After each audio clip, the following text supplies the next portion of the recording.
Sudden cardiac arrest है क्या, लोगों को पता नहीं है। खेलते खेलते, लेक्चर देते देते या अचानक से हार्ट की गति काफ़ी तेज हो जाएगी, उसके बाद ब्लड का सप्लाई, ब्रेन का सप्लाई कम हो जाएगा और अचानक पेशेंट बेहोश हो सकता है और हार्ट अचानक से रुक सकता है। इसमें जान जाने का भी खतरा होता है, क्योंकि सडन कार्डियक अरेस्ट के मोर देन 50% यानी कि 100 में से 50 मरीज तो हॉस्पिटल तक पहुंच ही नहीं पाते हैं। इसका कारण क्या है? इसका कारण, कई कारण हो सकता है सडन कार्डियक अरेस्ट का। एक तो सबसे कॉमन जो कारण है वो है हार्ट अटैक। हार्ट अटैक होने के बाद हार्ट का ब्लड सप्लाई कम होता है, ब्रेन का ब्लड सप्लाई कम होता है और हार्ट अटैक होने के बाद अचानक हृदय की गति काफ़ी तेज़ हो सकती है या काफ़ी धीमी हो सकती है और उसके वजह से सडन कार्डियक अरेस्ट हो सकता है। दूसरा, कई जन्मजात बीमारी हैं जो पहले से पता नहीं लोगों को रहता है और जब एक्सर्शन होता है, काफ़ी ज़्यादा मेहनत करते हैं लोग, एक्सर्ट करते हैं, तो ये अचानक धड़कन हो सकता है और अचानक धड़कन होकर बेहोशी करा सकता है।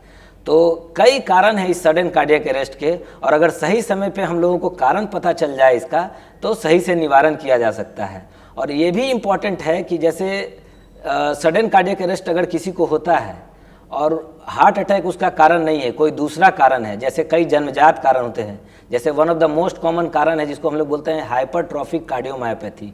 इसमें क्या होता है, हार्ट का दीवार मोटा रहता है और नॉर्मली कोई तकलीफ नहीं होती है, लेकिन अगर तेज एक्सरसाइज किया जाए या इमोशनल अपसेट हो, सिंपैथेटिक ओवर एक्टिविटी हो, कोई न्यूज मिले अचानक से, तो हृदय की गति तेज हो सकती है और अचानक हृदय रुक सकता है।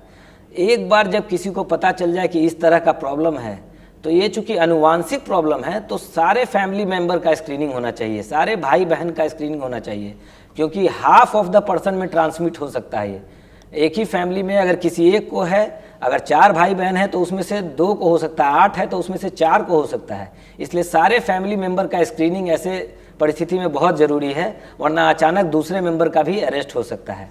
अब हुआ कि इसके लिए हम लोग कर क्या सकते हैं। एक बार अगर ऐसा पता चल जाए कि इस तरह का सिम्टम किसी को हुआ है, तो सबसे पहले तो हम लोग इवेल्युएट करते हैं कि क्यों हुआ, कारण पता लगाने का कोशिश करते हैं और अगर कारण पता चल जाए तो उस कारण का निवारण किया जाएगा। जैसे अगर हार्ट अटैक की वजह से हुआ है तो फिर उसका एंजियोग्राफी किया जाएगा, अगर हार्ट के नलियों में ब्लॉकेज है तो या तो एंजियोप्लास्टी किया जाएगा या बाईपास किया जाएगा।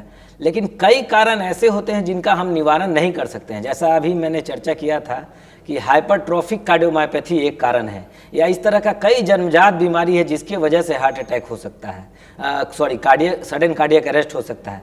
तो ऐसा अगर एक बार हो गया तो दवाओं के साथ साथ एक मशीन होता है जिसको हम लोग बोलते हैं ICD, इम्प्लांटेबल कार्डियोवर्टर डिफिब्रिलेटर। ये मशीन हार्ट के अंदर इम्प्लांट करना पड़ता है।